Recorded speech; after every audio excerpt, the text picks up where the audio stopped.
Welcome back to my channel! Kung mapapansin nyo, madilim na kasi ito yung continuation ng vlog namin from Alsif, Dubai. Pupunta naman kami ngayon sa ASIANA Hotel dahil kakain kami sa La Mesa Restaurant. Kung mapapansin nyo, wala masyadong tao ngayon dito sa parking lot kasi kasagsagan to ng COVID dito sa Dubai. Kaya konti lang ang lumalabas ng mga tao para kumain sa labas. Ito din yun eh. Bakit mali naman yung drawing?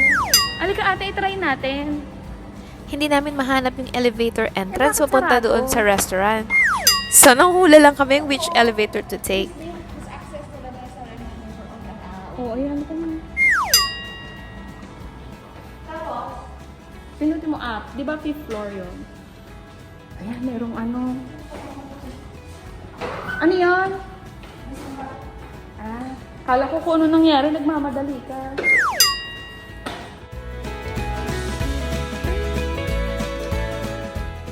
O, dali.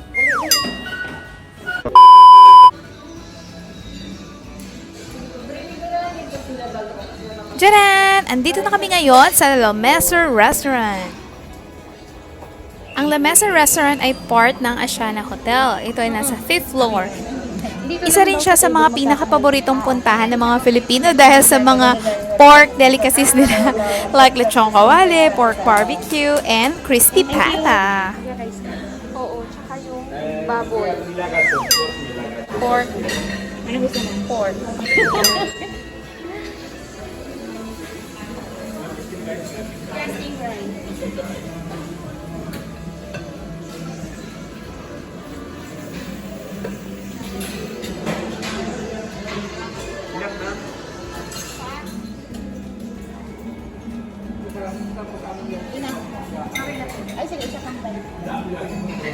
Dati, nung hindi pa nagsisimula ang pandemic, yung mga pagkain nila, andyan lang yan sa labas. Pati mga rice, saka yung mga soup nila, nandyan. Ikaw na yung kukuha kung anong gusto mong kuhanin.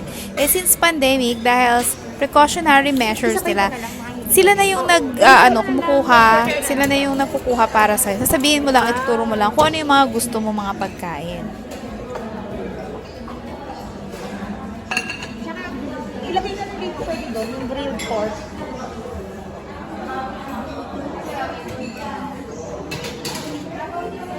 Gusto mo din? Sige. Yan na. Okay na. Dalawa pa. Dalawa pa. Ayan. Yan. Thank you so much. Ito masarap po.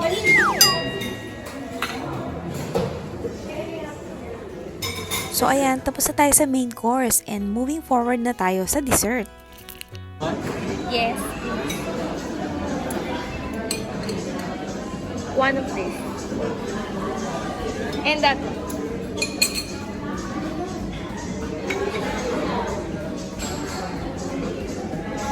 Thank you.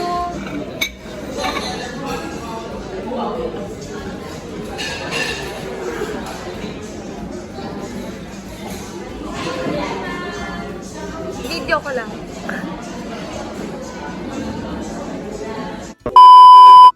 Tcharan! Tapos na tayo sa ating buffet sa La Mesa Restaurant at ASIANA Hotel. So moving forward ulit tayo sa ating next destination.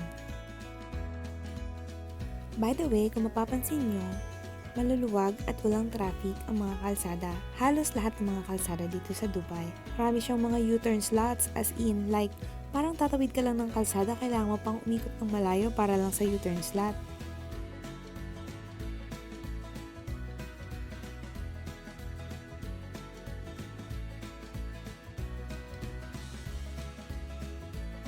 And we finally reached our destination. Dito kami bumibili sa BRB Trading Inc. ng mga baking needs, baking supplies ni Ate Shane. Ayan, meron kompleto na sila dito from pan, 25. pati yung mga decorations, accessories ng cakes, at saka yung mga boxes, kung mga gusto nyo magtinda, ganyan. So, dito kayo lahat makakahanap ng mga kailangan nyo. Yung sinoli pa namin yung isang set. Kasi hindi pa sure. Isang linggo lang, maubos Ay, ko na. gano'n? Oo. Oo, So, dalawang kuwan natin. 50 piraso na po kanina. isang linggo lang maubos ko na yung isang linggo. Ito mo yung kubo. Check Oo, mo te. mabuti, te. Ha? Kayo ba? Tapos, Ate, tatluhin mo na. Kasi magagawa ka pa nung isang ibang flavor, di ba? Hindi lang naman yun. Kayo, te. tapos ang kailangan ako sa medyo malaki niyan. Anong kasunod na size niyan? 10 inches na yan, te. Yan, hindi. Yung pan ko hindi ubra dyan. Malaki kan pan ko. Ano yung size yung baking pan niya, te? Yung yata. Ito is 8.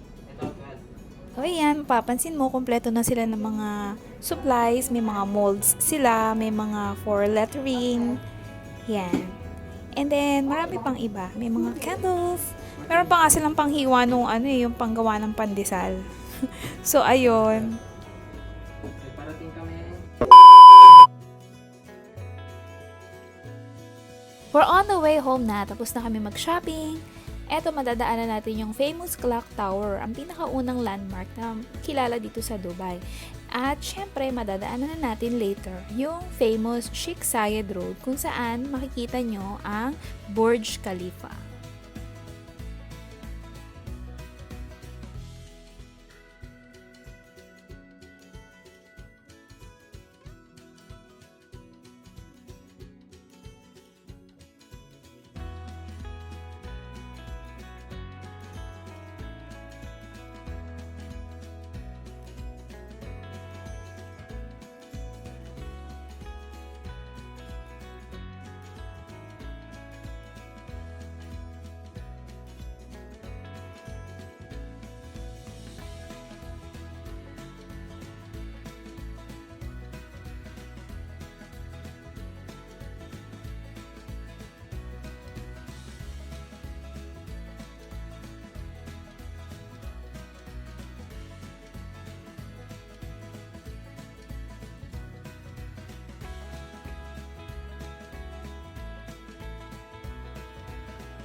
Ayan na, tignan nyo yung left side. Nandyan lahat ng mga landmarks na kilala dito sa Dubai.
Welcome to Discovery Gardens. Ito yung baluarte ng mga taga-Dubai Duty Free. Dito kasi yung 15 accommodation buildings ng Dubai Duty Free, kaya halos mga nakatira dito sa Street 7 ay nag-work sa airport.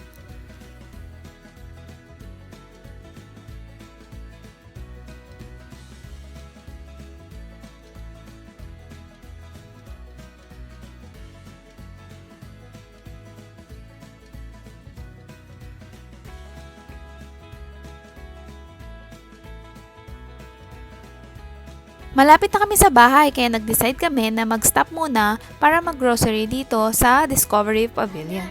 So thank you for watching our video. See you next time. Bye! Ate.